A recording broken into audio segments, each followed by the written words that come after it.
Ebana, uhali gani mpenzi mfuatiliaji, karibu tena kwa mara nyingine, na hii hapa ni taarifa njema hususani kwa mashabiki wa klabu ya soka ya Simba baada ya kilio cha muda mrefu kuhusiana na mchezaji matata sana, huyu si mwingine ni Faisal Salum Feitoto kusajiliwa na klabu ya soka ya Simba baada tu ya kushuhudia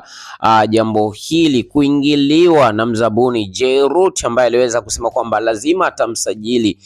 kiungo mshambuliaji huyo ama kiungo huyo matata nambari 6 Faisal Salum Feitoto, na taarifa rasmi ziko hivi. Bana, taarifa kutokea ndani ya klabu ya soka ya Simba zinaelezwa kwa klabu ya soka ya Simba tayari imeshakamilisha dili la kumsajili kiungo matata sana Faisal Salum Feitoto kutokea kwenye klabu ya Azam FC, na ambapo hadi hivi sasa mchezaji huyo amejiunga na klabu ya soka ya Simba baada ya klabu ya soka ya Azam kutoka pale nchini Rwanda, ambapo ilikuwa imeweka kambi ya pre-season na kuelekea kule jijini Arusha, na mchezaji huyo hakuonekana kwa muda mrefu sana, lakini wengi wakisema kwamba amefichwa kutokana na